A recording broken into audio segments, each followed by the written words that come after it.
It has been over a month since I last streamed here, so that's exciting. And I realise in that month I have probably forgotten to upload the last episode of this very show, so I do apologise for those of you who watch these on YouTube.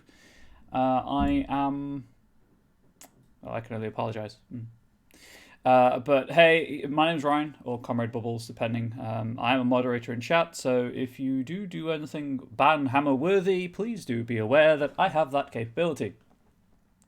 We will have no prejudice here. Thank you very much. Having said that, I am not an official representative of Onyx Path. I am merely a fan with a platform.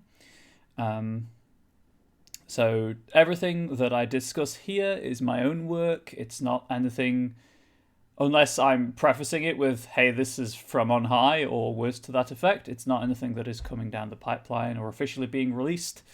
It is stuff that I'm writing for the community content platform of the stream's focus, which remains the Story Path Nexus, as I'm still working on Trinity Continuum material. However, I just need to check one thing.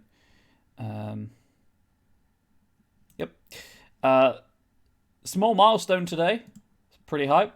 This is the 52nd episode of the show, which means if you really wanted to, you could watch one episode a week. And as this is a bi-weekly show, you could stretch that out to one episode every 2 weeks and get 2 years of content out of these first 52 episodes, which is what I sort of have done, although I've had time off here and there because I'm a single creator and I need time to relax and recover.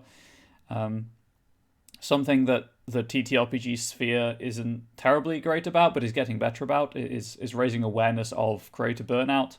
It is real, my friends. Let me tell you, it is real. I've also just noticed my mic levels are quite low, so I'm just going to raise those slightly to help maybe with audio levels.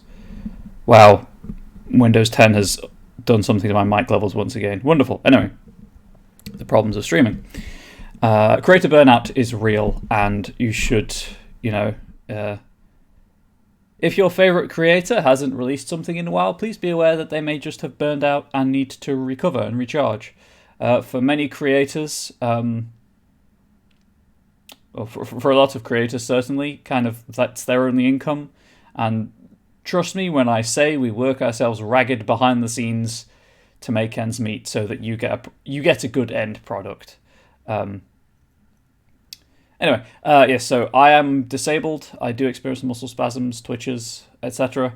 It usually isn't so much of an issue because I can sort of control where that happens, but it can affect the muscles of my neck, jaw, head, etc., which does lead to some stuttering or slurred speech. I have a slight stammer anyway, so that may become an issue depending on how anxious I get. I'm very anxious right now after over a month off. But hopefully things will calm down once I get into the patter, so to speak. I do also struggle with multiple trains of thought. So if I'm discussing a mechanic or a point or something like that, and you ask a question in chat or you raise a point in chat, I will try to acknowledge that I've seen it, but I will also try to finish what I'm talking about. Otherwise, I'll start talking about what you're talking about, and I'll never finish my original point. It has happened occasionally, but I try to keep that as minimal as possible. That's largely it for the disclaimers. We're going to do the usual intro stuff of a whistle-stop tour of the Monday meeting notes. The link there, as ever. The Monday meeting notes will kind of give you an update on Onyx Path as a whole. The new year brought about a change. Those of you who used to use the Monday meeting notes to keep track of project updates and timelines, that's been moved to a separate thing on Sundays, I believe. The meeting notes now just have updates only. They don't show you where anything else is in the pipeline. So let's do this because I have stuff to talk about. There it is. So you may have noticed in the pre-roll, and it'll be in the post-roll as well, a huge slide saying it's the 10th anniversary of the Onyx Path Publishing, and then the big World of Darkness logo. To celebrate the 10th anniversary of Onyx Path, I believe it's every month this year, a game line will be featured, and all of the PDFs that Onyx Path have made for that game line will be 90% off, or for like the core rulebooks anyway, at least, will be 90% off for a week, I think it is, with then supplements being added for the rest of the month. I'm not sure how it's going to work with World of Darkness, because obviously World of Darkness is a huge kind of widespread line. Please note that Onyx Path cannot do anything about the V20 core book, because they didn't create or publish that book. Quote, in fact, even though a bunch of us, including yours truly, Square Bracket, Rich Thomas Square Bracket, worked on it, V20 was published before there even was an Onyx Path Publishing. So do not look for a deep discount on the V20 core book, but Dark Ages will be discounted, I believe, if I'm parsing this correctly. Next week, in fact, on the Drive-Thru RPG page, Onyx Path will be featuring Vampire the Masquerade 20th Anniversary, so I would assume any books relating to that will, over the next week or so, be discounted. Again, not official, I might be misreading this, just check back frequently.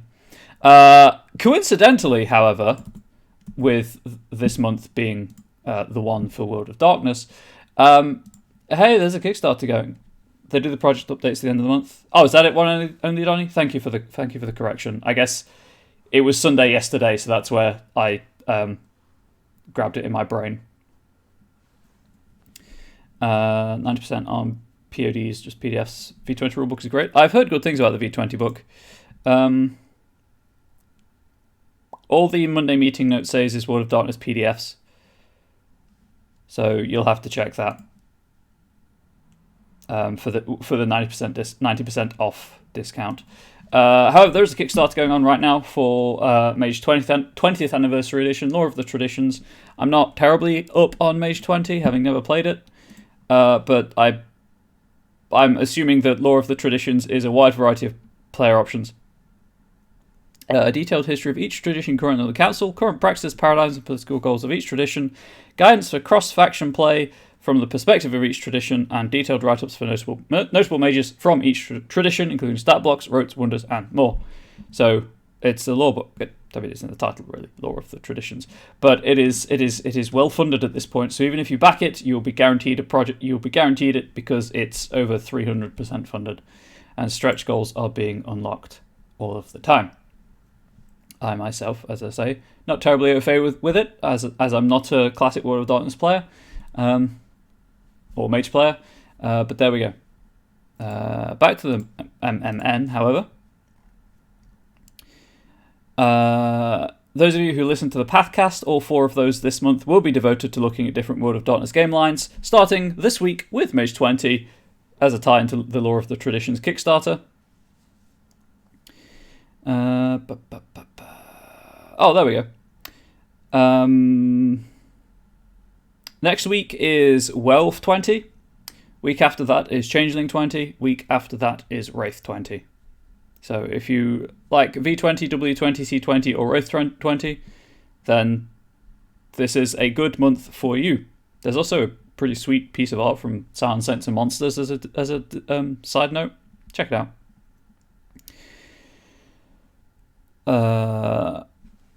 You know what? I'll share that. I'll share this as well. So mentioned the project updates. If you are interested in such things, as well as a list of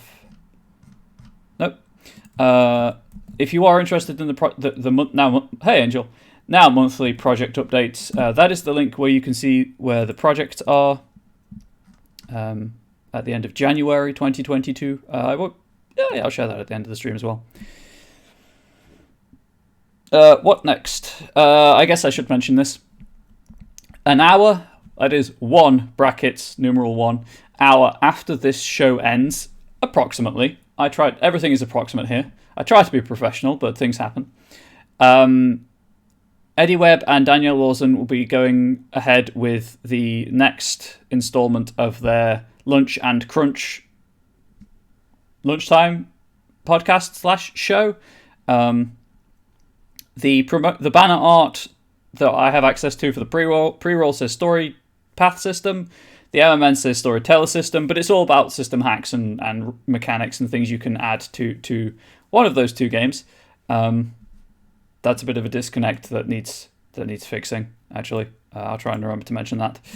So check that out if you're interested in what I'm doing here for people who actually know what they're talking about, let's say. And progress has been made with Jenkins and Tate regarding the Scion TV project. A script has been written and apparently is ready to be pitched, so that's pretty exciting. Those of you who are fans of Exalted 3rd Edition, 100 Devil's Night Parade is finally being released. That's been an ongoing project with monthly releases for quite some time, and the book has grown beyond the original plan for it. But these things happen, and it's finally coming out if you want extra antagonists for your Exalted games. And finally, you may have noticed this if you saw any of the pre-roll, but the Twitch schedule has started filling out again after the holidays, and that's pretty cool. Some of it is highlighting World of Darkness. You may have seen there was a Lore of the Traditions limited game to tie in with the Kickstarter, all of that good stuff. Please do check out, hang around at the end of the stream for the full post-roll and schedules and the week schedule. However, if you follow the Monday meeting notes link and scroll about halfway down the page, you'll get to the schedules where you'll see that I, as always, am the first show in the week, which is terrifying. Scion continues to be on Foundry, which is excellent for me. Links to the sales, so that's all good stuff. If you like Trinity Continuum, or during the process during this show are sufficiently intrigued, Trinity Continuum Assassins is still available for pre-order on DriveThruRPG. That is a source book / supplement, depending on how you view things, for the core game line, which this show is about supporting, or this season of the show is about supporting. You do not need anything other than TC core, and it's about playing assassins, so that's pretty cool. No dates as of yet for conventions. Plans are being put together for the 3rd Onyx Path Virtual Con, so that's pretty exciting. Development state project updates. However, as I say, when there is an update, that will make it to the Monday meeting notes. So this now I can just give you a whistle-stop tour of that. TC Aberrant, the Tarat novella, is in editing, as is Mage M20 Victorian Mage, Weird Wonders and Revolutionary Magic. Post-editing development sees Chronicles of Darkness represented with the Clade's Companion for Deviant the Renegades, as well as the Victorian Mage book itself. A couple of things now in art direction. 2 Scion projects, Masks of the Mythos and Dragon. Trinity Continuum Adventure, also in art direction. They came from the Cyclops Cave and Classified dual Kickstarter. Art is happening for that. They came from Beyond the Grave, Tales of Depravity, Trinity Continuum's Assassin, Scion Demigod, I'm hyped about that one, and the Hunt of the Vigil 2nd Edition screen are all in layout. Squeaks in the Deep, as well as Scion Saints and Monsters, are in the proofing stage, and then there's a whole lot of stuff at press. So this is the end of the Monday meeting notes. So you recommend Assassins? It's amazing. Well, heck, I made you choose some store credits to pre-order it then. Oh yeah, you have to say adventure, otherwise you're not getting into it. But let's go through everything that's currently at press. We've got Mage 20 Technocracy Reloaded Deluxe printing soon. Mummy the 2nd Edition core book and screen. Deviant and screen, Technocracy Reloaded screen. They came from Beyond the Grave screen. World of Darkness Ghost Hunters core book and screen. Legend Lore and screen. Mage 20 Rich Bastard's Guide to Magic, I think that is. 2 Trinity Continuum Aeon novellas. They came from Beyond the Grave itself. The Kickstarter, the rulebook is shipping to fulfillment shippers, so that's exciting if you backed They Came from Beyond the Grave. Hunter the Vigil 2E core book print on demand proof has been ordered. I'm pretty hyped for Hunter the Vigil side note on that. Ghost Hunters Jumpstarts and RMCs. They came from Camp Murder Lake.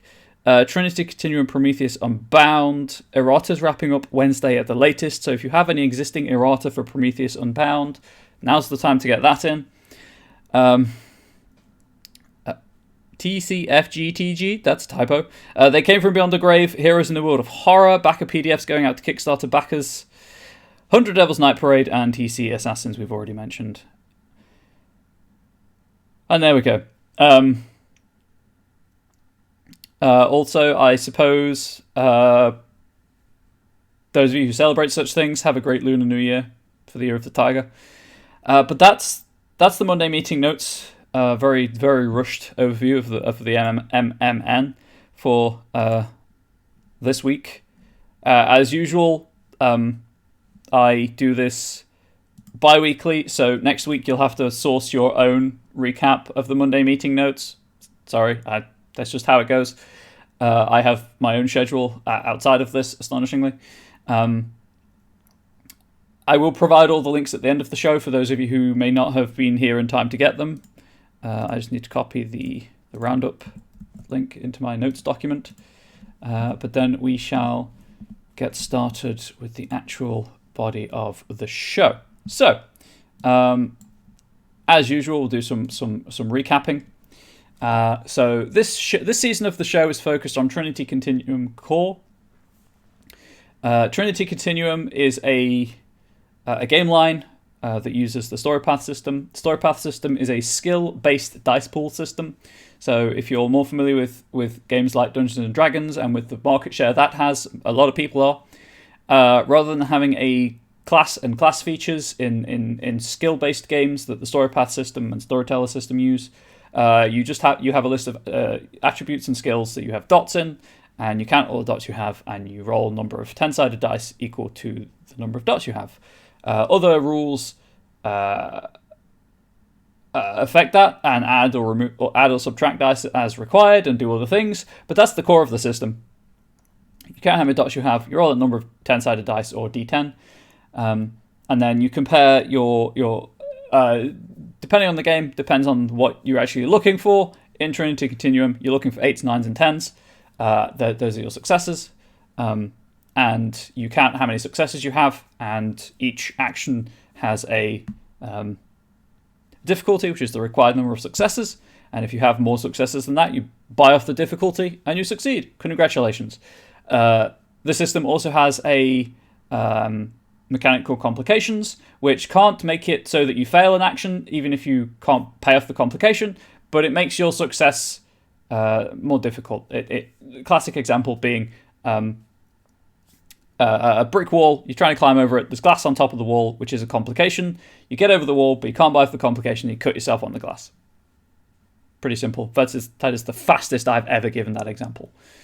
It also has an enhancement system, wherein as long as you get at least one success, you get extra successes automatically based on the level of enhancement you have on the roll.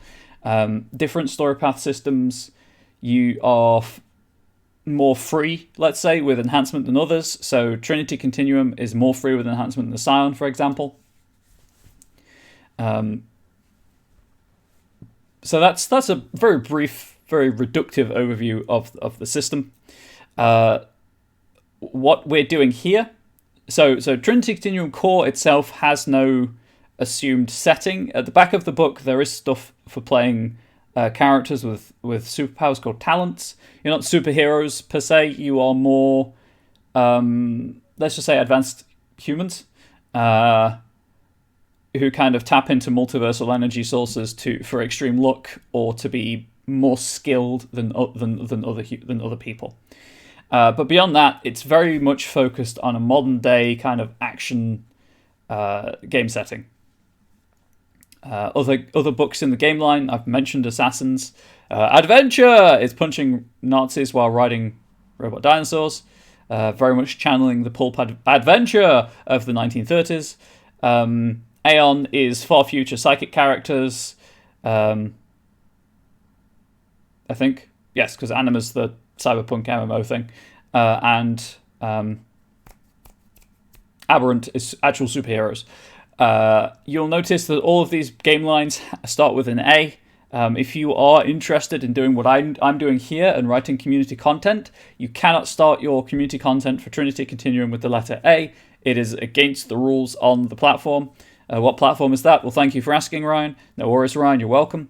Any material, all material that I write here in this show will head to the community content platform relevant to the game line. Onyx Path have a very good community content program where you can write material for most of their game lines, not all of them, and depending on what you want to write for, it's worth checking before writing the material, obviously. But you can write for their game lines. They provide templates, they provide art, they provide the fonts, so you can make your supplement look as official as possible while still being community content. And you can upload it to, so there's the Storytellers Vault for World of Darkness. There is Canis Minor for the Realms of Pugmire. There is the Sluritian Vault for Scarred Lands. And more importantly, for our purposes here, there is the Storypath Nexus for the Storypath games, which covers Scion, Trinity Continuum. I think Dystopia Rising you can write for now. I could be wrong about that. And pretty sure there's another one I'm missing. But suffice to say, there is a list of all the game lines you can write for on all of the platforms. You might have to go hunting into FAQs, but they are pretty good at telling you what you can and can't write for, because it saves them work in the long run, because they'll just have to remove material if it isn't supported by the platform at that time. And in exchange for providing the license for you to write material for the game lines and to use material from those game lines, it's a 50% royalty split, which seems fair to me. This is not the first document I've written for them. I've written 3 others, I think, for a variety of game lines. A variety. We've had Scion, we've had Storytellers, we've had World of Darkness, Chronicles of Darkness. Sorry. But for those, I realize I don't talk about this that often, because I try to separate my personal stuff from Onyx Path stuff. I've been writing homebrew material since I started role-playing over a decade ago. It wasn't terribly great when I started, but it certainly improved. Practice definitely is one of those things that helps with writing homebrew material or community content, call it what you will. And by this point, I think I'm not going to say I know how to do it well. I'm just going to say I know how to do it. And hopefully the purpose of this show, on top of being just a general GM tips show or story guide or whatever you want to call it. Side note, as you can see next to my face over here, it does say please feel free to ask anything about running games. I will answer GM tips questions.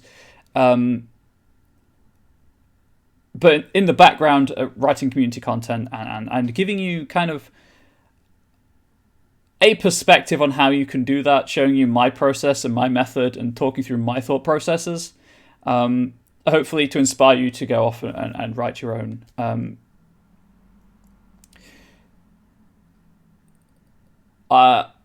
It's a very easy thing to say that anyone can do it, and I totally get that there are some accessibility issues in the way.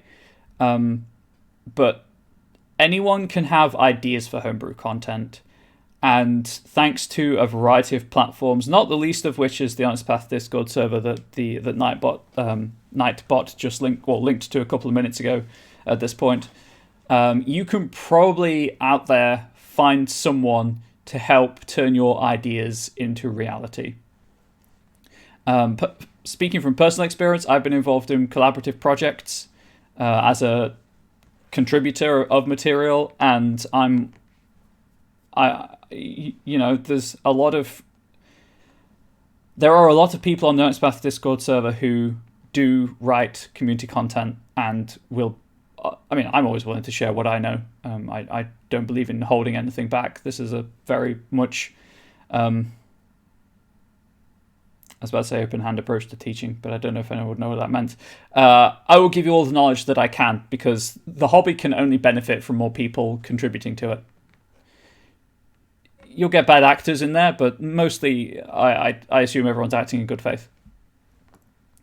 So the purpose of this specific supplement is to add horror. Well, not add horror.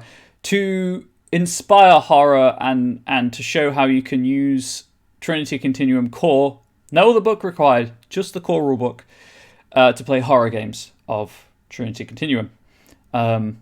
My joke title, and I'm going to say this every time because I'm very proud of it, my joke title was Trinity Continuum, but it begins with an A. So, Horrors of the Continuum it is. It's not every different kind of horror, because there are loads of different types of horror, and some horror categories have subcategories, and I'm not getting into any of that. As you can see in the navigation pane on the left-hand side of the document, again, formatting is incredibly important. If you do anything like this, please, please, please get into the habit of using headings or whatever your word processor calls them, so you can flick through a document. You can go to specifically the location you want without having to just frantically scroll the scroll wheel or click on the scroll bar at the side of the screen, which mine has disappeared because I'm not actually in the right window. But as you can see, I have body horror, cosmic horror, disaster horror, folk horror, and psychological horror. Each section starts with an overview of what that kind of horror is, and then a couple of two scene mechanics, 2 skill tricks, 2 edges, and 2 gifts. I mentioned advanced humans earlier on. They are the ones who have access to gifts. Those are the more super-powered things. But edges are things that anyone can have. Other game systems might call them merits or advantages. TC just calls them edges. I will call it TC because it's easier to say than Trinity Continuum over and over and over again. Well, yes, I am speedrunning this commentary. And skill tricks are minor things that your character can do when they use a specific skill that perhaps not every character can do. I'm going to hydrate.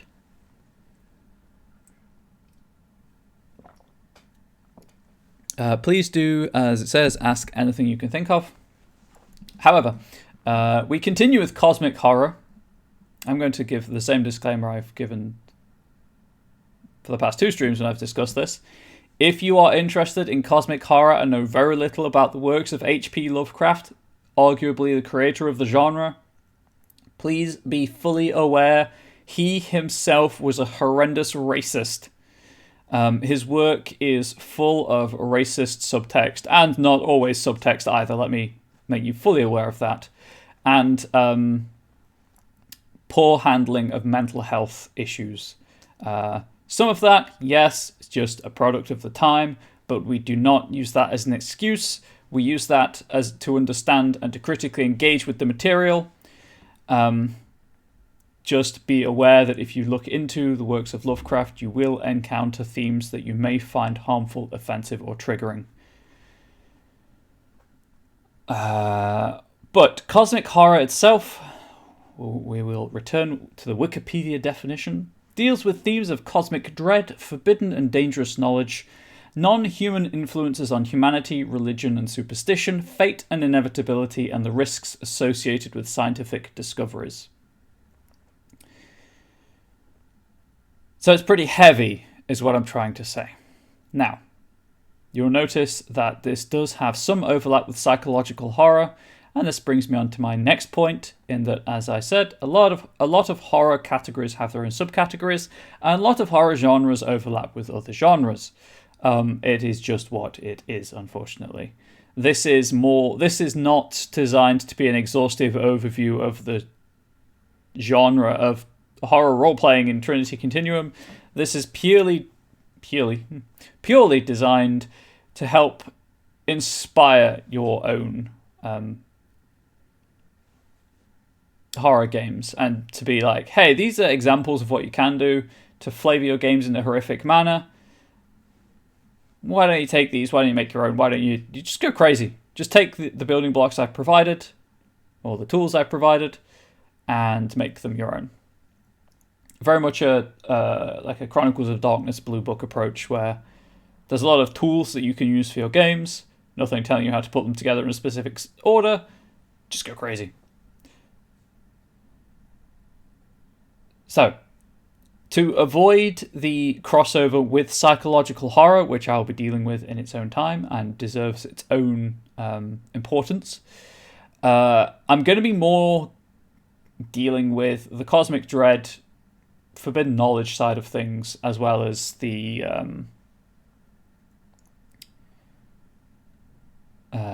superstition aspect, maybe. Although, again, superstition comes under folk horror, so there's more intertwined horror stuff. Please note 2 pieces of information here. I am avoiding I'll read the points out. I'll reiterate the points and then explain. So, number 1, do your research. Make sure you're not portraying an exaggerated version of a symptom of mental illness your character may be suffering from.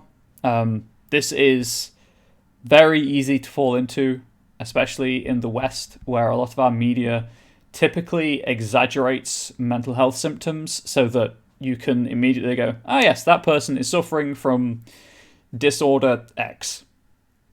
It is narrative shorthand, and unfortunately it's harmful. Things are getting better in that regard, but it's still really quite prevalent. And if you want to be handling themes like this, so if I'm going to name things, which point 2 says don't name things, and we'll get onto that in a moment. But if we're going to name things, a lot of cosmic horror does deal with things like depression or paranoia. Some of the short stories you could read as possibly schizophrenic behavior, but again, do the research. Make sure you're not exaggerating symptoms. Try to handle things safely and respectfully. Now, going on to point 2. Do not name whatever illness or disorder your character or a character your table is suffering from, as then the temptation is to portray every single symptom of that illness or disorder. Such cases are extremely rare, as a lot of disorders do share symptoms, and it's more a case of figuring out what all the symptoms combine into for a diagnosis, rather than having the diagnosis and then going, yes, this is what the symptom is indicative of. Do not name the mental illness. If you are dealing with themes like this, have a character be affected by symptoms, but to a degree that makes narrative and non-harmful sense. I can obviously only speak for myself, and I know that other people have different experiences, but I have days where my anxiety is almost none, and days where it is very high, and that change can be brought about by anything, unfortunately. So just please bear in mind that mentally ill people like me, we are not our symptoms. Despite what media will have you believe, we are not our symptoms. And our symptoms are not always a constant either. So I'm going to be trying to avoid symptoms of mental illness in all of this, because that's not my place to talk about. I'm not a mental health professional. I'm going to try to convey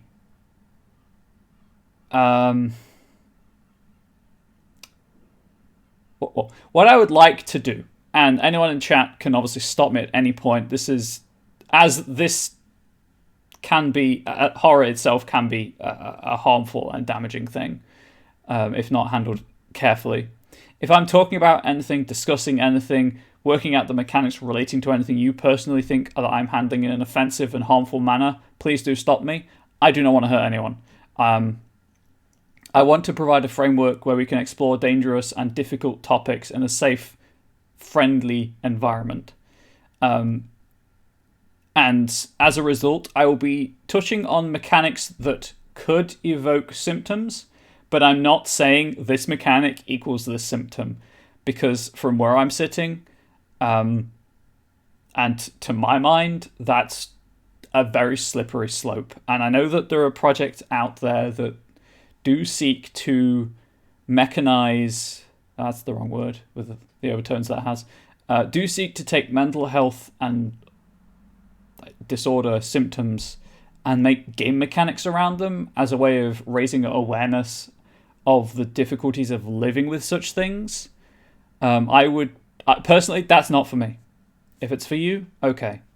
Not for me, I'm not going to be doing that here, but I will be dealing with mechanics that could be interpreted as reflecting that. One I've already got in mind would very much could be interpreted as leading to indicating that your character is suffering from hallucinations, for example. I'll try to flag that when I get there, so if you do yourself suffer from hallucinations or would like to duck out, completely understand. Even if you just want to mute the stream and I give like a thumbs up or whatnot, so you can unmute. I'm aware that some people listen to this in the background. So rather than continuing to babble about content trigger warnings, let's just get into it. So far in this section, I've defined cosmic horror, and I have provided two mechanics that could apply scene-wide or for a limited duration in a scene. I just need to check something while I hydrate, and then let us continue. So, inconsequential beings, because we are all inconsequential in the face of the Elder Ones, is dealing with fatalistic gloom. Once a character has been exposed to that for the duration of the scene, all momentum costs are increased by 1 as emotional and mental fatigue weighs them down. When spending multiple points of momentum from the pool, the total expended is increased by 1. If the character expends any other resource and botches their roll, they must expend a single point of momentum if possible. For extremely large truths of this kind, the story guide may extend the duration of this effect, increase the momentum, cost, or both. Those of you familiar with certain mental health disorders may find that reminiscent of something, but again, I'm not saying it is that, because it may not be that. Moving on. So that's just dealing with nihilism, essentially. Squamous horror.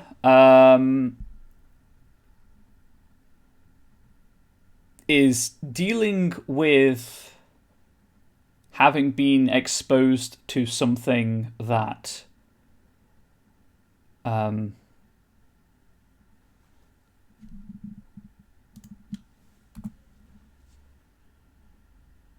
is inherently wrong on some level. So if you take a force approach to things, you hit just that bit harder with whatever.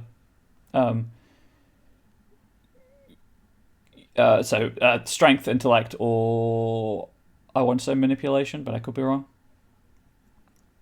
Because you're trying to bull your way through the problem that is unnatural, that is in violation of all the laws of reality as you are aware of them. Finesse things take longer because you're just trying to keep yourself calm while being distracted by the squamous horror. And then the resilience approach just lets you override being so close to something that should not exist. But as with repression, when it does hit you harder, because repression doesn't work in the long run. Take it from me, folks. So those are scene mechanics. So now we've got some skill tricks to deal with. Let's be heading 2. Yeah, go me. Okay, so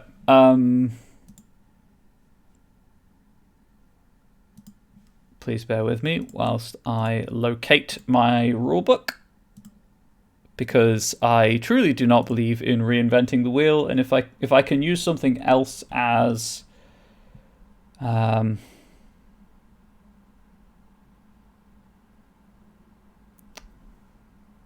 building blocks, I'm going to do that. Also, having the rulebook helps me to check with pre-existing things, and also to check how things are usually worded in the rules. If you are going to write community content, I highly recommend figuring out how things are worded, how certain mechanics are worded, so that your content matches up with the rulebook. It's just useful to know. Okay, I'm currently looking at the skills list, and dealing with cosmic horror, Enigmas definitely shouts out as a potential skill trick. A lot of cosmic horror deals with cults, for example. So we're probably going to do something with enigmas. So let's get that started. That needs to be heading 3. So with these, I'm not always going to include this note about what the trick is supposed to kind of like supposed to represent, but where it's useful, I will. With my skill tricks, edges, and gifts, I usually try to have. I'm with this. I'm trying to have one that is an active engagement within the world. So in this case, extreme rushed surgery, and another that is a more passive engagement with the world. So more just using inner reserves to better deal with things. So I feel like enigmas, code breaking, that side of things is a very active feat. It's a very active thing to be doing because you're setting out to solve a puzzle. You don't just kind of let the puzzle solve itself. So I think enigmas is going to be the more active skill trick here. Now, a lot of cosmic horror stories do deal with cults, as I say, but most of them deal with also, if I look down, it's because that's where chat is. A lot of them do deal with outsiders finding out about the cult and approaching it from that direction. It is very rarely from the cult outwards. So this is almost certainly going to not involve obfuscation of trail or anything like that. It is going to be breaking codes and uncovering hidden truths. I'm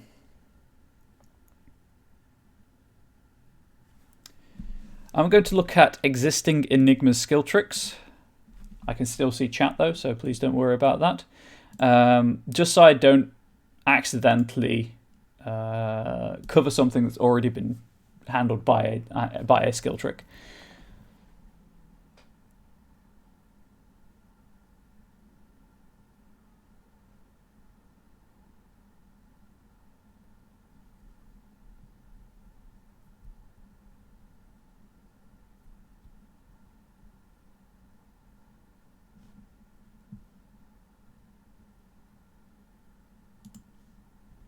Okay, so right now, it's not terribly overwhelming. But what I'm thinking is something along the lines of your character just breaks codes naturally faster than anyone else because of how their mind works. So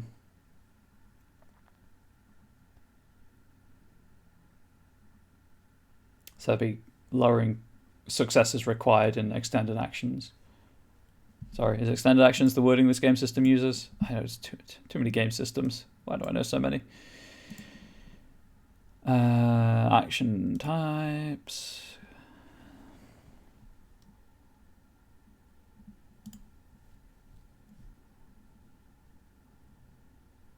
Complex actions, sorry. Not extended actions. Okay, so how would that reflect in a simple action, in just a basic action, a round by round action though? How would you handle that? I mean, I don't have to technically. It could just be that difficulty is lowered when engaging with codes of a certain kind.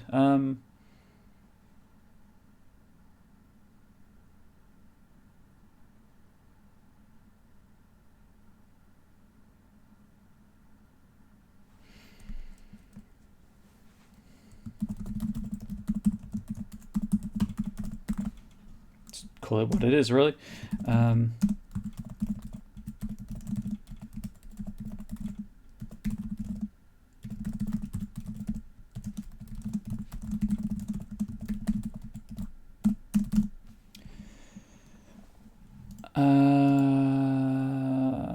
Complex actions.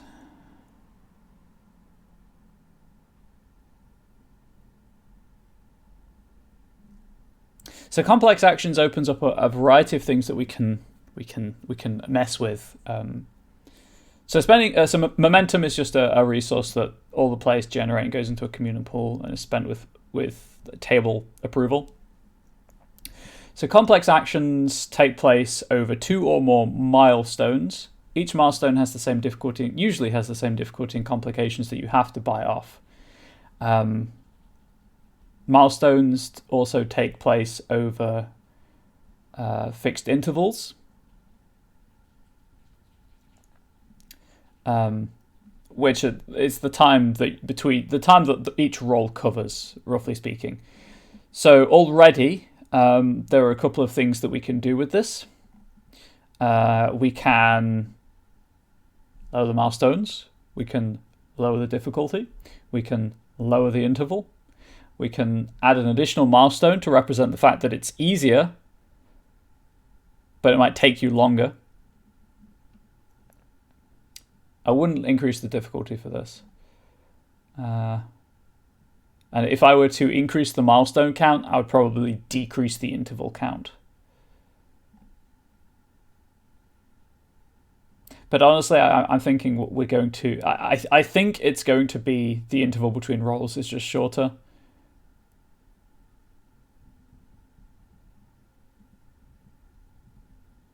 Also, maybe you can make an additional X attempts at the roll before you fail the action.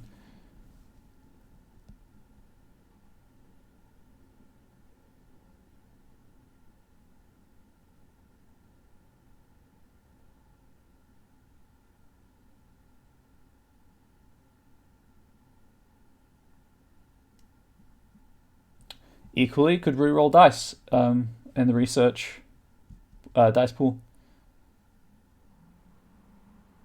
Actually, that's not a bad idea.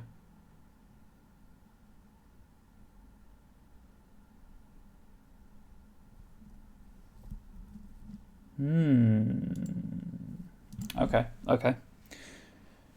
How many dice? I guess equal up to your Enigma's skill rating. So that could be a lot. Not every character has the facets, though. Page 77. Remember page 77, chat. I won't ask, but please remember it.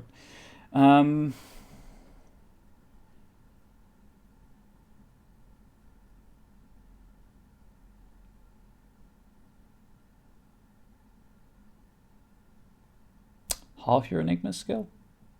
That might work.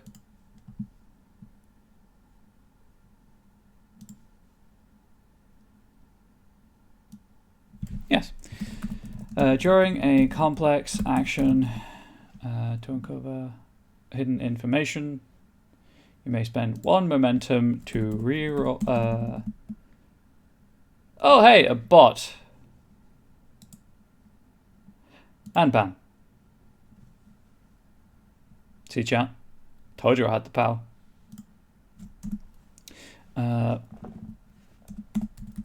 Per milestone.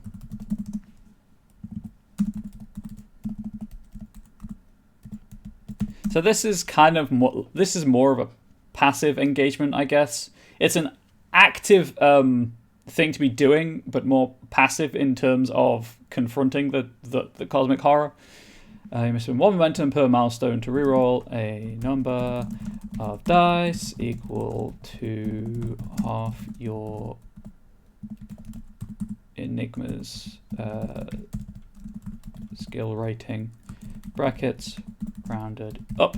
I say rounded up because if you have 1, you round down to 0, which isn't fair. So 1 and 2 gives you 2, 3 and 4 gives you 1 and 2 gives you 1, 3 and 4 gives you 2, etc. Up to 5, which gives you 3 rerolls. And with a 1 in 3 chance of success on any given die, should be fine. Well, actually, you know what, this is community content. I always include a note saying if it doesn't work in your games, please let me know. Also, house rule it.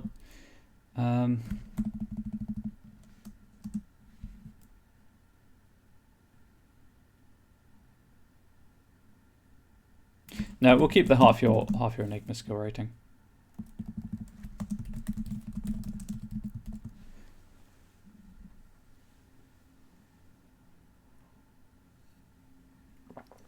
My reasoning here being that at higher levels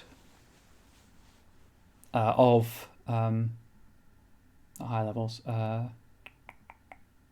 the time you reach, say, Enigma's 5, you probably have enough in-game resources to be compensating to be adding enhancement through equipment and location bonuses. That only not having those extra 2 dice to reroll really won't make a difference. And even at low levels, again, you're not losing too many dice. It's giving you another 1 in 3 chance of success, and any additional successes you make in a milestone. So say you roll 4 successes and it's a difficulty 2 roll. Those extra 2 successes carry over as an enhancement to the next roll anyway. So you do kind of stack things up. This is more just a minor thing that your character can do because they've got a lot of practice doing it. I could also make this apply to a wider range of activities than just hidden information.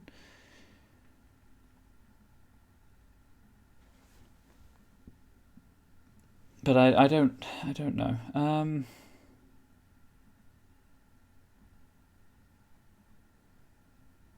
You know what? Let's do this. To uncover hidden information, or one in which any enigmas, specialties you possess apply. So this opens it up slightly, but not too much, as well as tying in specialties, which are not many mechanics I can think of off the top of my head really tie into specialties, which is a shame because they're a great idea. So there we go. So that's enigmas. I guess science is the other obvious solution here, as it does deal with the dangers of scientific discovery.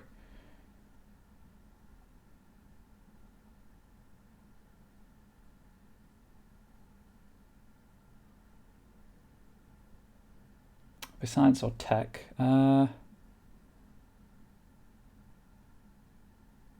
Everything I can think of would more naturally fit with science, but with technology. But I'd like to go with science for thematic reasons. The problem here, of course, being that a lot of cosmic horror originates and is set in the 1920s and 30s, where science and tech were very different. And I'm just working on the assumption that that your TC game will be set in the present day. Again, for kind of like 30s era play adventure. I don't want just another, hey, you can spend momentum to do a thing involving dice rolls. You know what? Let's look at science skill tricks, shall we? Crafting new tech.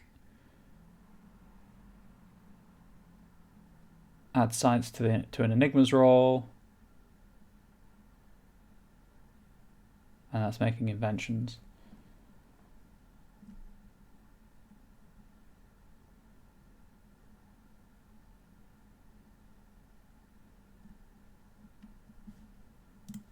Just check my definition. Does include the dangers of risks associated with scientific discoveries. Yes, so what if we have something like unproven research? Nope. That's a nice spell, that would.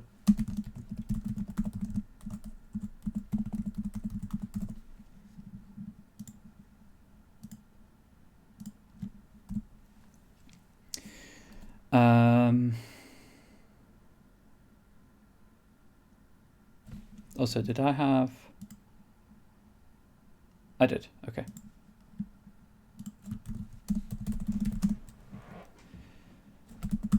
Life of Learning has given you research skills, a few others possess.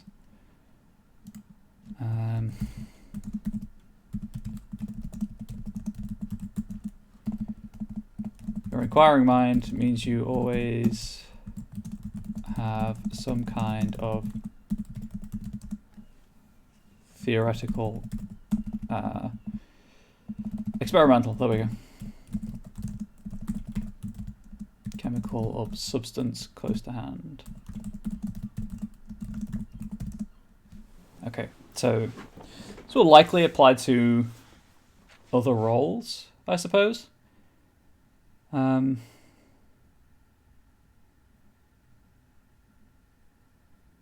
feel like medicine is an obvious one. Here, put this random goop on you. See what happens. Nope,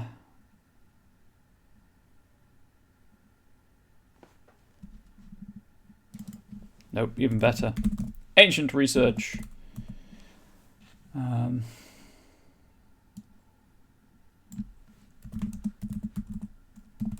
Has led you to read ancient texts, forgotten texts.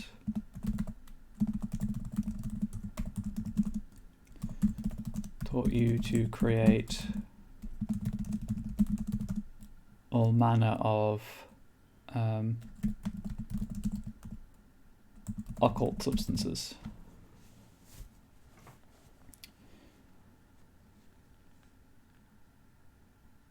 So again, I kind of want this to apply to medicine rolls, and that you can activate this trick to do something.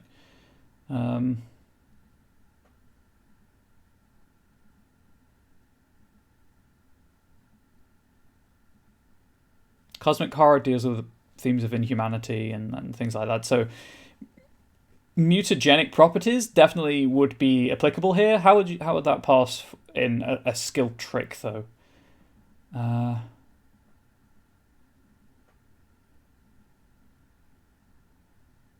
Okay, I think I have something. And making a medicine roll. Actually, I'll just use the wording from the rulebook because that's just it's far easier. Why would I not?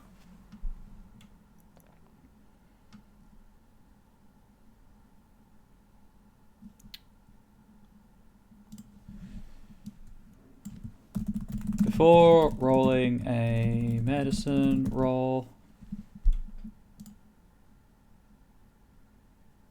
Yep, that is how that works. To treat an injury, because that's the triggering thing. Activate this skill trick. I clicked the wrong button. Fantastic.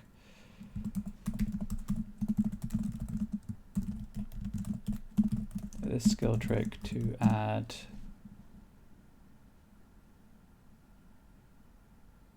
dice equal to your side skill to the roll.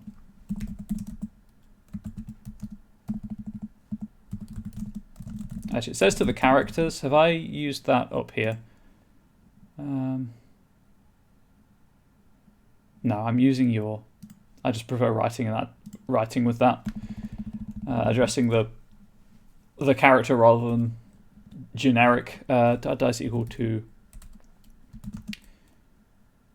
your science skill. Is skill capitalized in this context? Yes.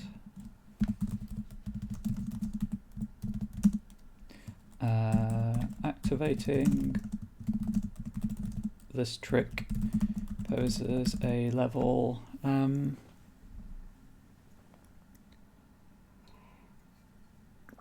Let's say it is only a trick. Let's just say it's a level 1 complication. Nope, that's 2. Level 1 complication. That, if not bought off,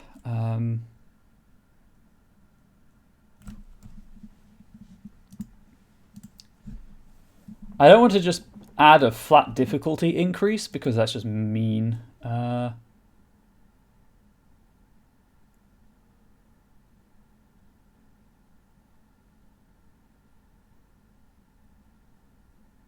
as is just reducing an attribute by 1. Could lower defense. It's very specific, though. I don't want to give an injury condition from a medicine check. That just seemed mean.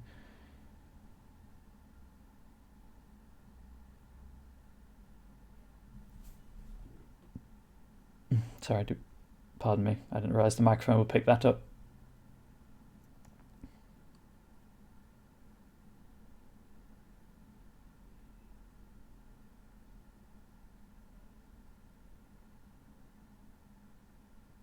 No, I think we'll lower defense by 1.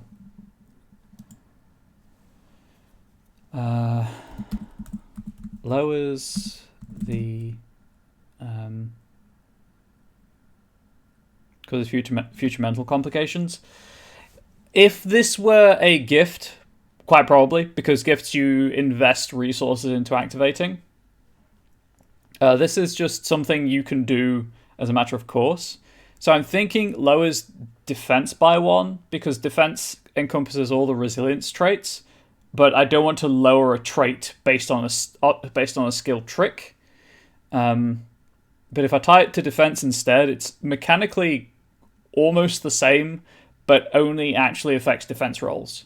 As your body is dealing with this strange substance in a way that distracts from what's going on around you, but doesn't actually make it harder for you to react to it, if that makes sense. I'm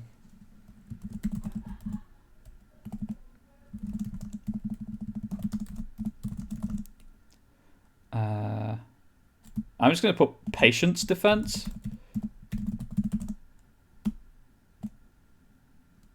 Lowers the defense of the top. This is where it gets really stupidly complex. If you are ever interested in writing community content, you will probably know how I'm feeling right now, where you know what you want to say, but you want to say it concisely and clearly, and sometimes you just can't get that out of your brain. So patient is wrong, because I've not referred to the patient anywhere else in this skill trick. We all know what it would mean, but it's not technically the right way of phrasing it, to my mind, because I've never referred to anyone as the patient, so it's just an accessibility thing.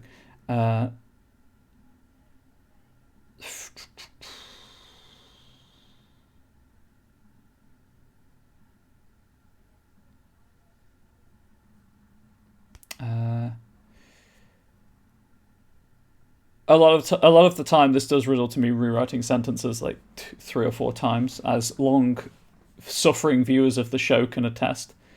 The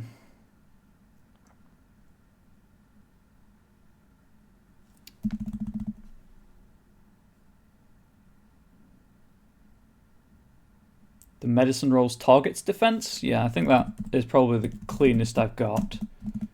The medicine rolls targets defense by 1 for the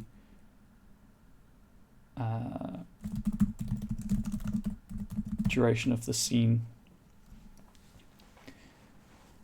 as the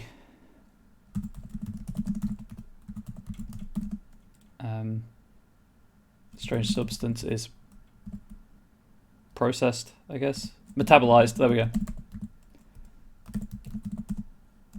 By their body.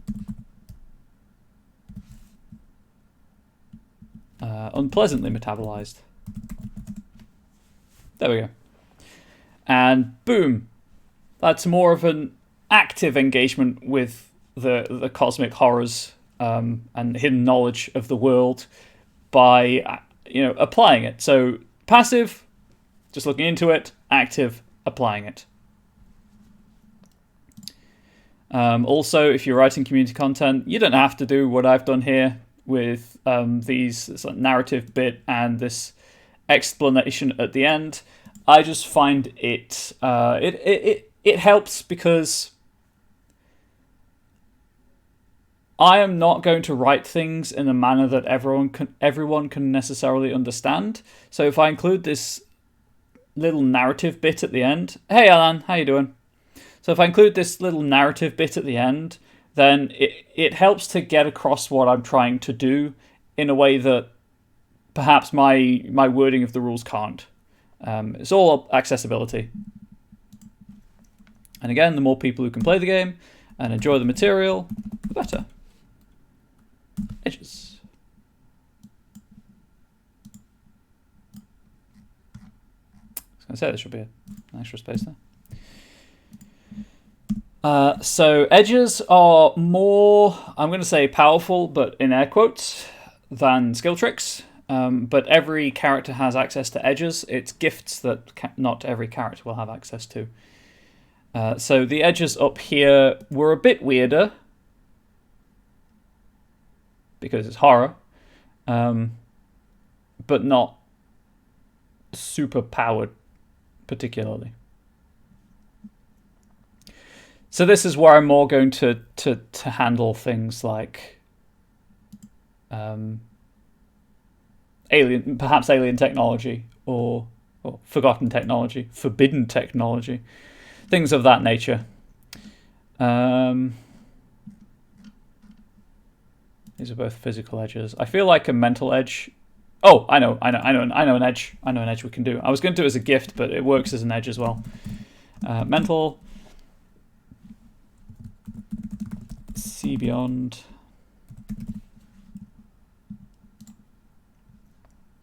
Just going to check the rulebook to see if there's anything vaguely related to this that I can kind of say, yeah, that's sort of the same. That deserves that cost. And danger sense, possibly.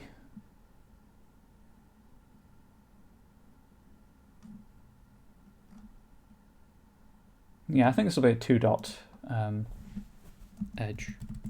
I may say merit at some point. If I say merit, I assure you, I mean edge.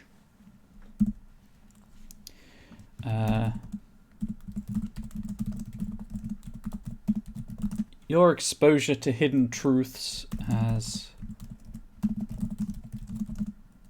granted you the ability to look beyond the normal and see the world beneath. Don't usually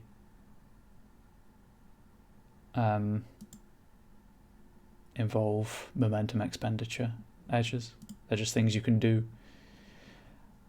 This is almost certainly going to be the active engagement with the cosmic horror, though. As an action.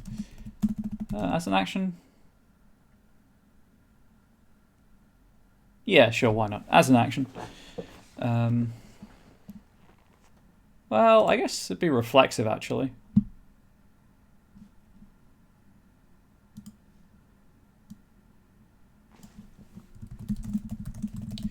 I make a reflexive integrity plus cunning roll to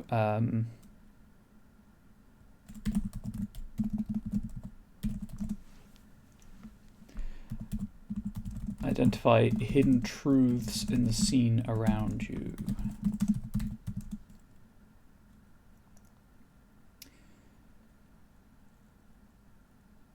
Oh, no, that's kind of boring. Especially the 2-dot thing. I need to check the wording in the book on something. Where is it? Where is it? Where did it go, chat? There it is.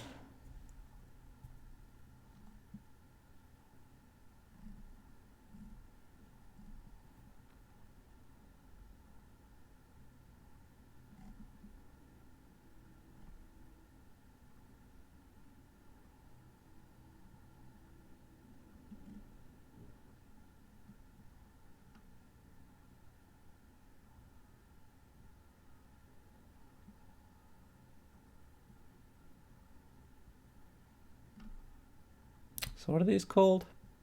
Okay. I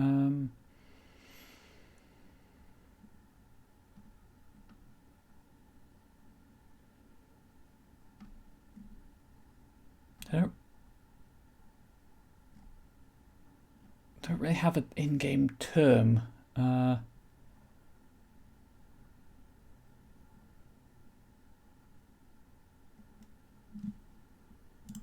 Okay, this is going to get a bit weird, but there we go. Whenever you employ the evidence research,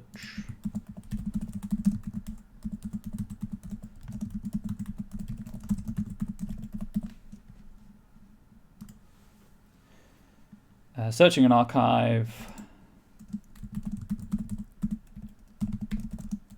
or sensing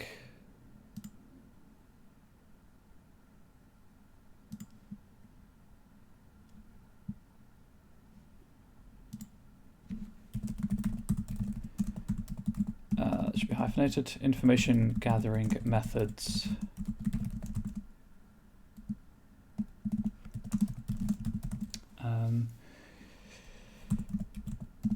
May activate this edge to gain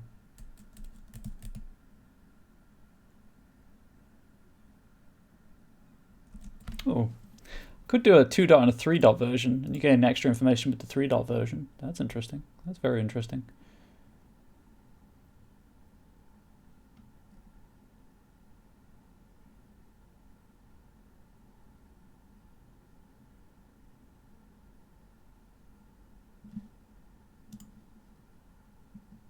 Yes, let's do that. 2 or 1, 2, 3.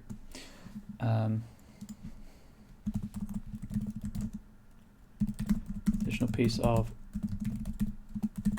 raw information with the 2 dot version of this gift. Edge, or gift. Or 2 pieces. Pieces of raw information with the 3 dot version of this gift. Edge. Edge, you fool. Edge.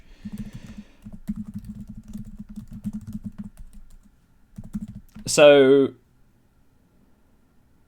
this is kind of opening your mind to the cosmos and taking in stuff that other people may miss.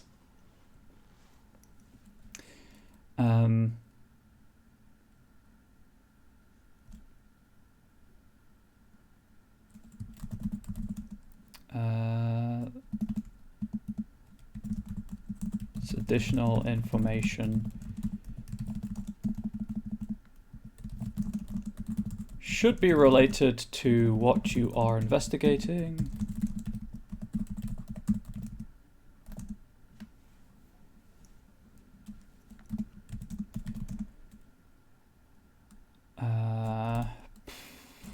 But the connection does not have to be obvious.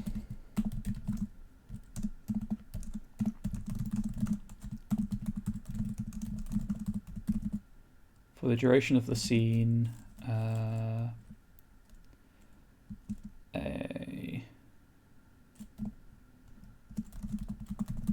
any further roles are affected by a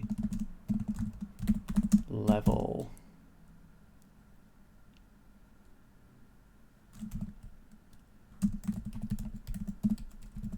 One complication with the 2 dot version of this edge. I got it right. Or a level 2 complication. I might increase those to 2 and 3 to match the dot version. Yes, let's do that. Are affected by a complication with a level equal to the number of dots invested in this edge.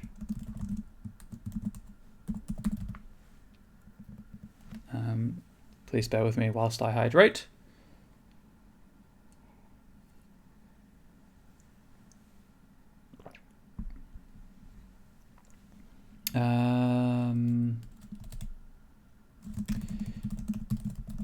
If not bought off,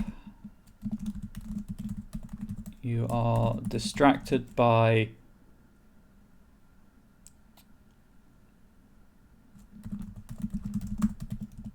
external stimuli that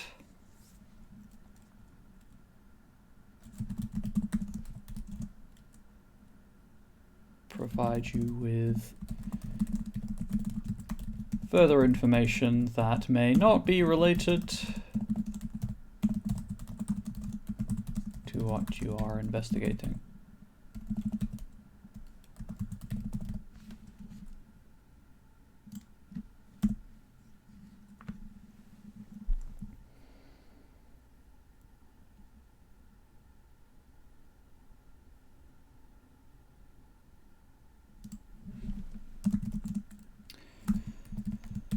Supplies you with superfluous information.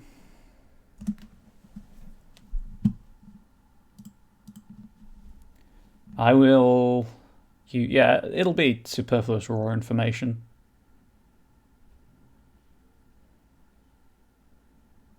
Or delayed clues.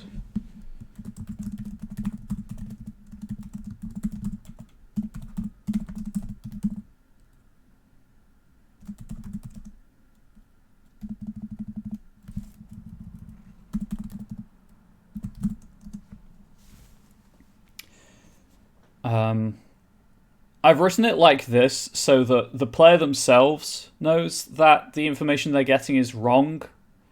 Because I truly don't believe in writing things vaguely and saying that the story guide can provide false information. The idea here is that you're just distracted by all of the forbidden knowledge that you do know, and it makes sorting out what you need to know difficult. So I want the player to be aware of that when buying this edge, rather than doing that, rather than being adversarial and saying, hey, you've bought this edge that gives you extra information, but there's a cost. I'm not going to tell you what the cost is, but there's a cost. Because it's not fair. It always feels bad when you kind of hit with that. So I always try to be upfront about the cost of things.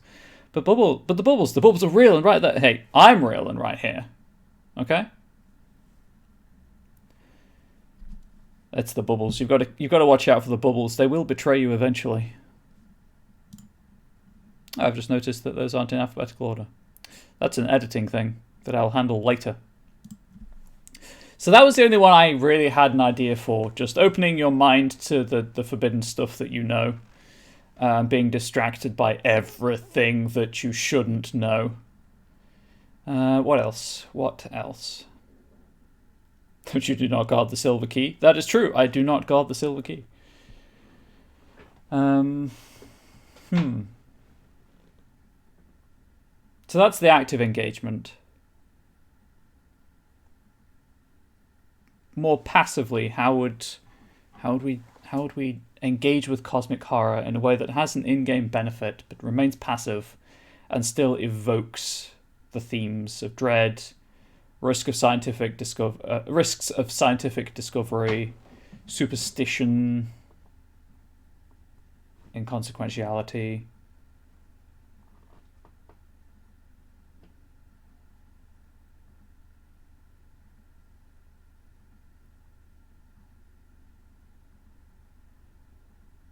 Just trying to think of the cosmic horror stuff I've read and see if there's anything in that I can adapt.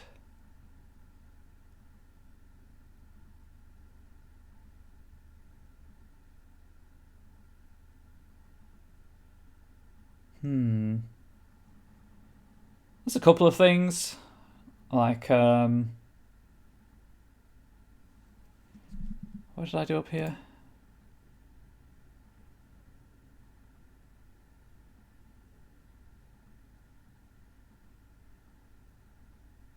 Maybe do something like this, but build upon it as an edge rather than a skill trick. I don't really want to do that though.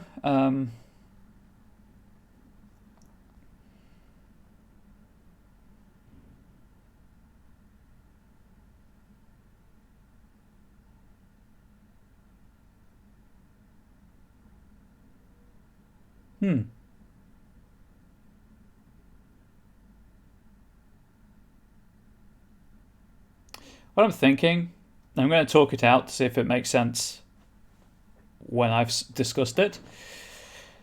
So what I'm thinking right now is lean into the fear aspect of cosmic horror, of just encountering the unknown and having no way of rationalizing it and dealing with it. So something like whenever you fail an integrity roll. No, I don't want to tie it to a roll is the thing, because then it's very specific.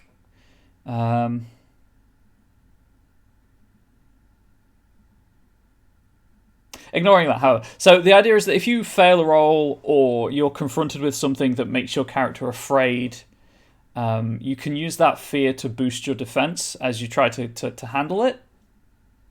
But as I say, I don't want to tie it to a roll. I don't want it to be a skill trick. I want it to be a meaningful investment. It's probably just going to be a 1-dot edge. And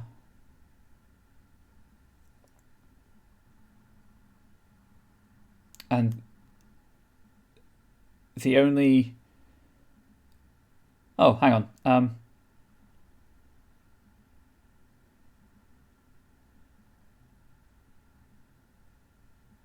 Maybe you have tied to conditions, maybe? So the only reliable conditions that you get are tied to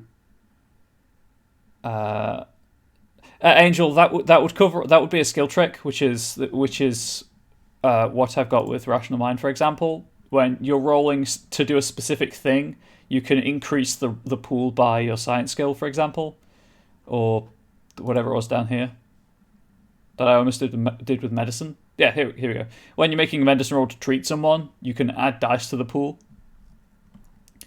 So this would be more akin to a class feature, I guess. Anyway, so conditions. Conditions are things that can impose. Conditions are things that usually impose dice penalties. The most reliable conditions that you get are injury conditions.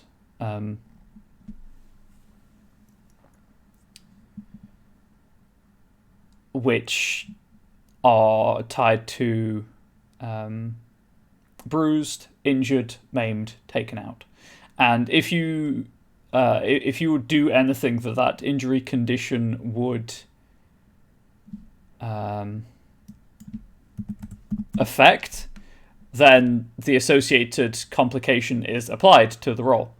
So bruised, for example, is a +1 complication to the roll if whatever you're doing would be affected by that condition. So commonly it'd be like a black eye. So if you're trying to aim, you get a complication to aim actions because your eye's swollen shut, for example.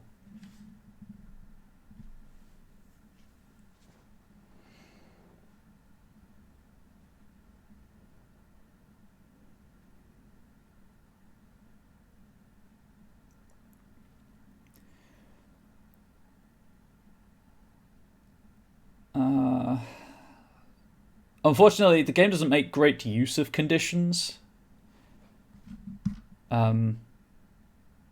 which kind of is what it is. It's one of the areas that I feel could be expanded on in such a project as this.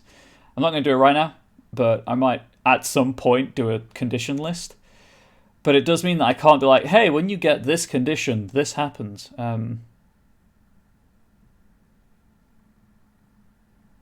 Because usually conditions are tied to damage or attacks, let's say.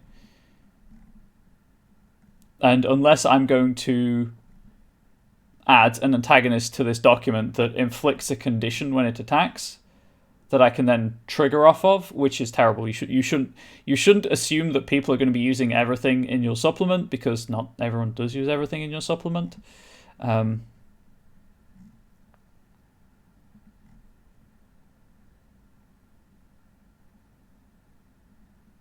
I had an idea. Scale. The game has scale mechanics. Yes. How'd that work? Because largely you don't want to be engaging with things that are of a higher scale than you, but increased survivability might help. So,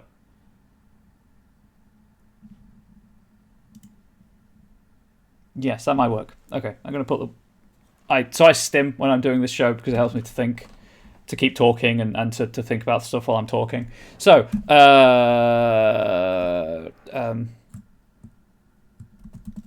this would also be mental.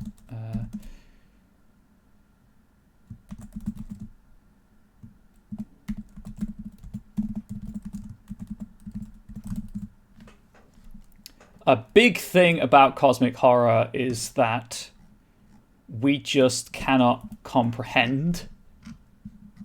Sorry, I need to check spacings up here.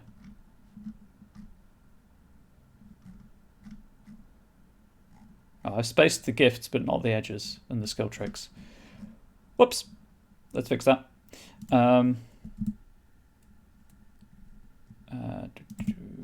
I'm just going to add that now while I'm thinking about it. Otherwise, I just have to add it later.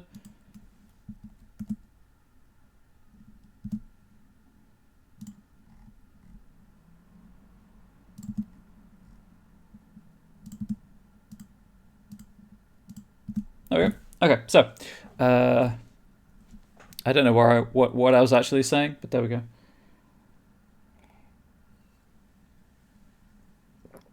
Oh, sorry, again.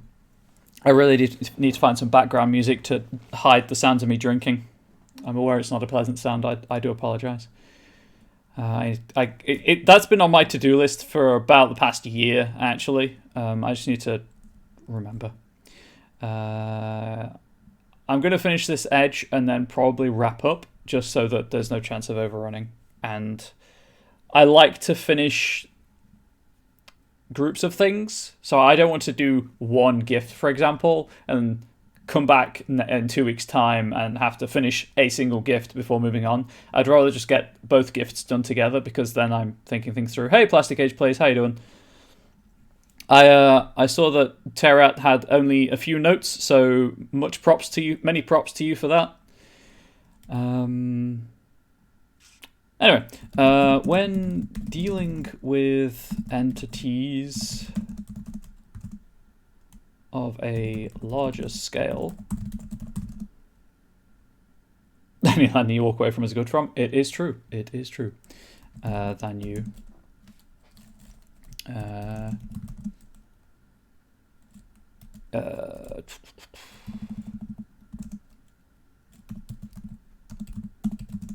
Your body is primed to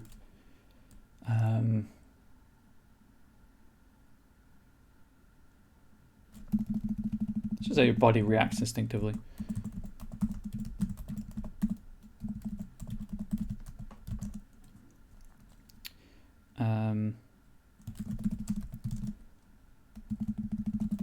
Whenever you engage in a contested role, I think is no. I can't remember wording. Why are there so many role-playing games and so many different ways of wording the same dang thing? This is just a pet peeve that I constantly return to. I get why it happens. It just bothers me for people who do work with a lot of different game systems. Anyway, like contest, challenge, contested role. What is it?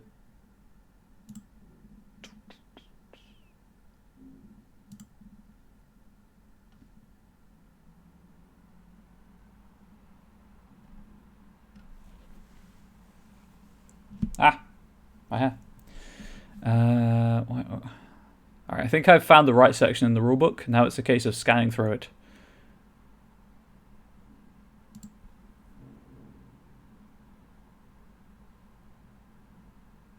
Opposed?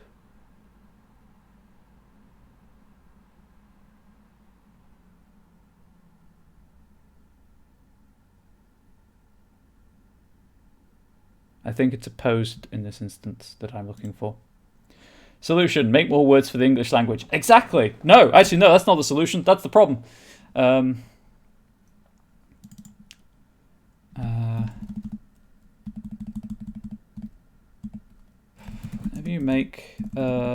you attempt to roll.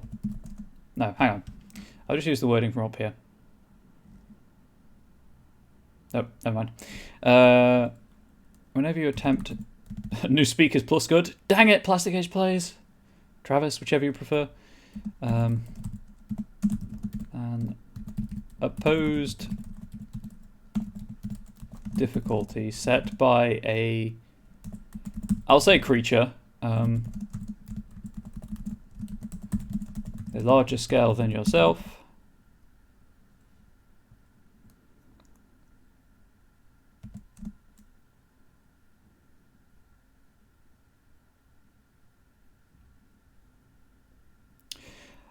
See here, I was going to say something like, hey, maybe I shouldn't do it with enhancement equal to the difference in scale, but then I remembered how scale works, and I'm like, yeah, enhancement in the difference of scale is fine. I mean, largely this isn't going to come up that often, because if you're engaging something that has a larger scale than you, it's best to just leave, and leave as swiftly as you can. But if it does apply, then you've got that edge over people who aren't like this, who don't have this edge. Whenever you attempt to roll in the post equal set by a creature of large scale than yourself, you gain an enhancement on the roll equal to the difference in scale. It's sweet, it's short, it's simple. Unless it's got speed scale in you, then you're... Well, yes, unless it's a speed scale issue, and then you have other problems to be dealing with. I am thinking, while I check something, I can't remember what I was going to check, actually, because I started speaking, that this may also apply to defense rolls.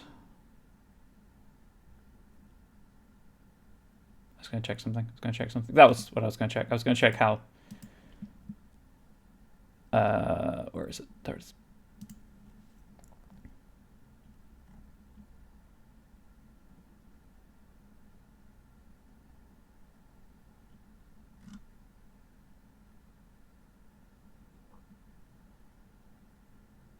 So for people who do not necessarily know what scale is, there are two different kinds of scale. There is narrative scale, which functions as a multiplier based on the difference between the two characters, for want of a better word. So if... Sorry. There. So it's doubled with a difference of 1, tripled with a difference of 2, etc. Dramatic scale just adds enhancement or increases difficulty to narratively important things. So that's kind of what this is giving you in a way, but equally, I think in practice, a lot of things that have scale will also just have larger dice pools relating to what they're trying to do, especially if it's an antagonist. With scale, they're probably going to have quite a large dice pool to begin with. So the scale just makes your day worse rather than making you have a bad day to begin with. If that makes sense. Hopefully it does.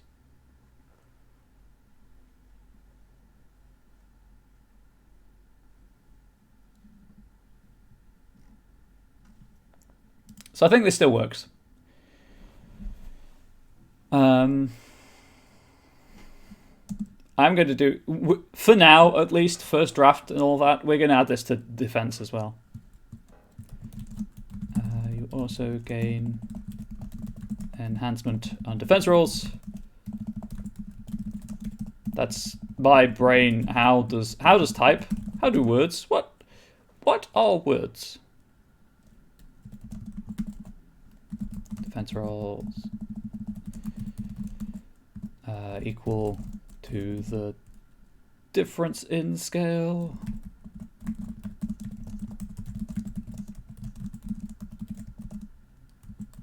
When you're being attacked by a creature with a larger scale than you.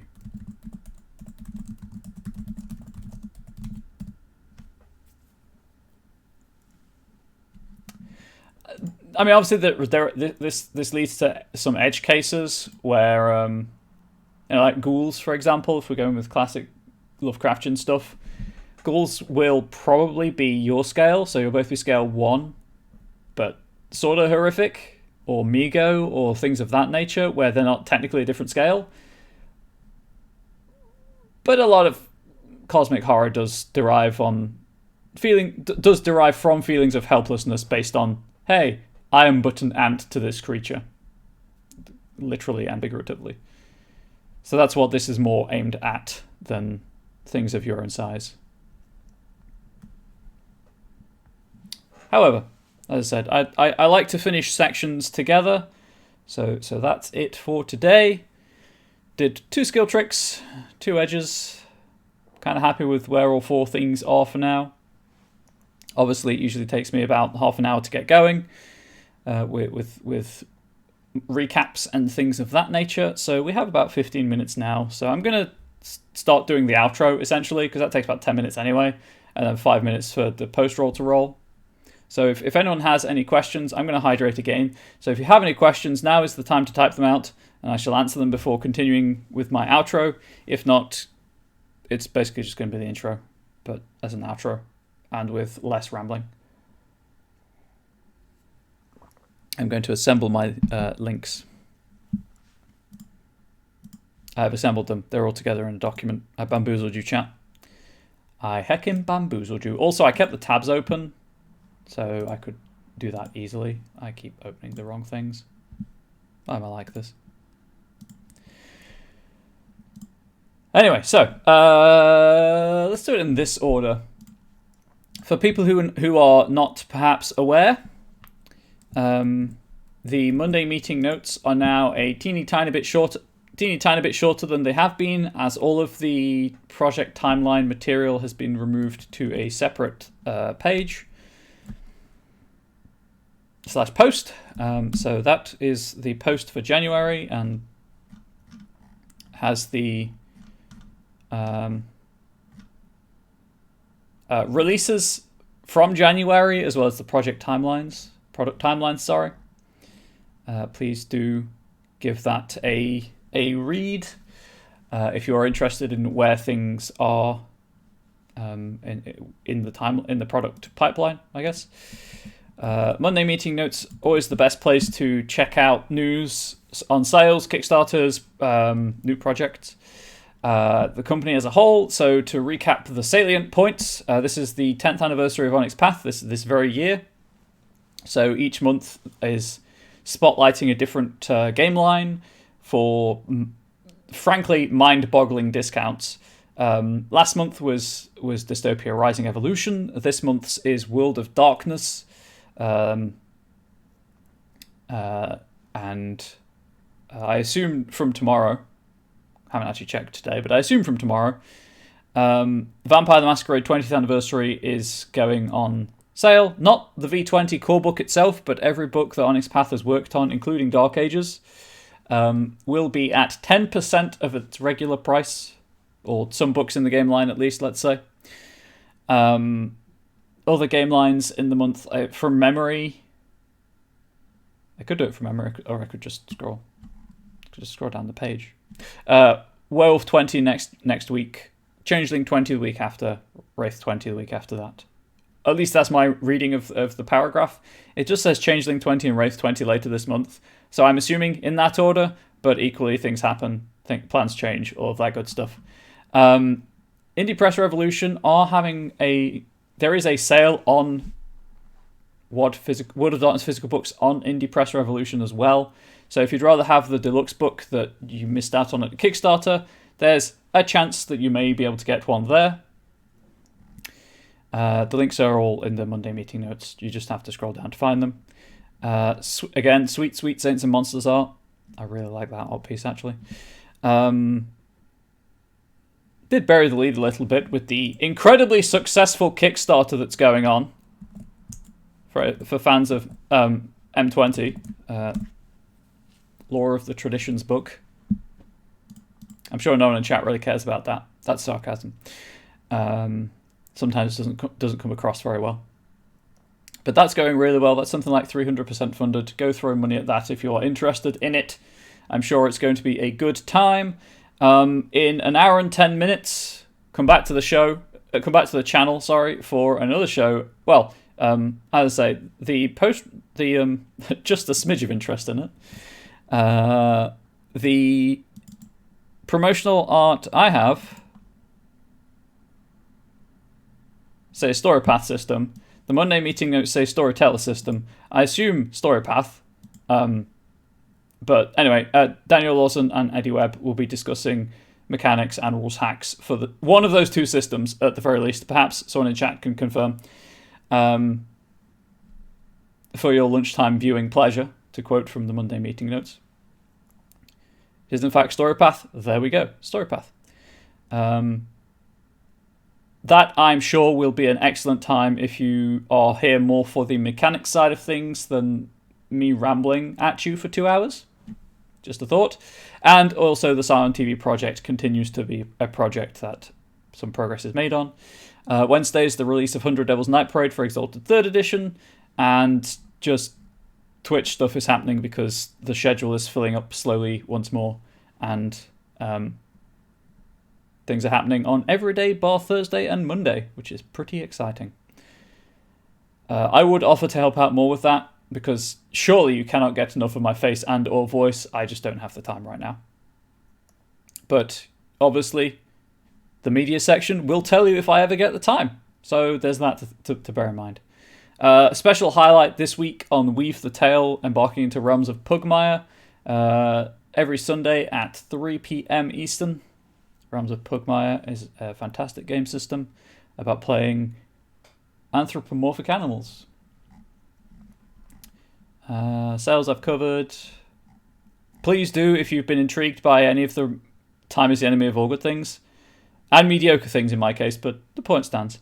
If you've been intrigued by any of the mechanics side of things that I've been talking about, and you do purchase Trinity Continuum Core, why not at the same time, or shortly after devouring the rulebook and discovering that it's in fact a great time, why not consider pre-ordering Trinity Continuum Assassins as well? Playing assassins in the modern day setting of the core rulebook. No progress on Virtual Con. And then, as I mentioned earlier, this project updates are in the Monday meeting notes, but actual project places in the timeline is not. I believe those are the 3 salient links to drop. I've actually finished 5 minutes early and I don't know how to handle this, so I'm probably just going to duck out and leave the post roll running.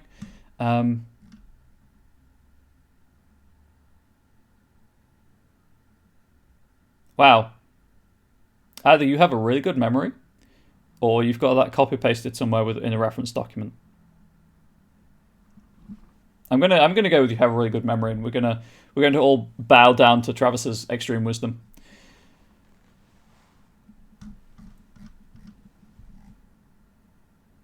There's a couple of art pieces in the Monday meeting notes from the Assassin's book, and they're pretty cool. Just saying. Okay, anyway, I think that's largely it from me for now. I'll be back. Don't put yourself down, Travis. I'll be back in 2 weeks, theoretically. I do apologise for taking a month off. When the show's only bi-weekly and then stuff happens, it kind of really disrupts one's schedule, let me put it that way. But hopefully I'll be back in 2 weeks. That'll be the 15th of February, if you want a date. At the same time, continuing the same project, because this is what I do until I finish the project, and then I take like a week off, and then I come back with a different project. I have no idea what the next project's going to be, although right now I've got one thing on all the community content sites that I've written on stream, apart from Canis Minor, so probably something to do with Pugmire, but we'll find out in about 3 years when I finish this project. I'm in no hurry. Hopefully you're not in any hurry. Hopefully you found this interesting as a way of looking at things, and obviously I do try to explain my thought processes behind wording and mechanics and what I'm trying to get across. I've said it before, I'll say it again. If you are interested in community content, talk things out yourself. Even if there's no one to listen to you and provide feedback, just vocalizing or things does help with thought processes, because it's slower to speak than to think, and that extra time you buy yourself allows you to consider more aspects of it rather than just writing it down on instantly. But as I mentioned at the top of the stream, I'm Ryan, or Comrade Bubbles. I'm on Twitter at Comrade Bubbles. I stream on Twitch as Comrade Bubbles. I don't usually stream RPG content all that often. I stream video gamey stuff, but I'm always happy to talk about role-playing on either of those two places. I'm also a serial lurker in the Onyx Path Discord server, in pretty much all of the channels that I've written material for. I do generally stay out of TC core because I forget that it exists, because I'm one of those people that doesn't really scroll down all that much on Discord servers that have loads of channels, and that's a personal failing that I'm trying to get better at. But equally, because I kind of flip between game systems, I know that there are people out there who have a much deeper understanding of games than I do and can be of much more use than I can, particularly in games where there isn't like an established lore or narrative. Not that I deep dive lore. For that, you want things like the lore you know for Scotland. Anyway, TLDR, it'd be a huge favour if you follow me on Twitch or Twitter. I'm always happy to talk about role-playing stuff there. And why not, if you are not a member of it, please do consider joining the Onyx Path Discord server. I think that's it. So I'm going to swap over to the post roll, but thank you all for watching, for interacting, for listening. I really appreciate it. Sorry we had that bot earlier. I handled it as all bots ought to be handled. Steeple's fingers. I'll be back in 2 weeks, hopefully with more entertaining content. But from me to you and your loved ones, please do pet your pets. Please do stay safe. Please do stay healthy. Please do stay wholesome. And if you haven't yet, please do get your vaccination and or booster, because that's how we're going to keep getting through this whole mess that the world is currently in right now, that is not related in any way to late-stage capitalism. Am I allowed to say that here? Am I going to get cancelled? Anyway, I'll see you all around. Please do stick around for the post roll to see what other lovely channels and content shows and content there will be on the channel. And don't forget to come back in an hour if you've liked any of this material, where actual people who actually know what they're talking about will be discussing story path mechanics. And I'll see you around. I have to cancel you too then? Yeah, but you're not a host. Anyway, see you around.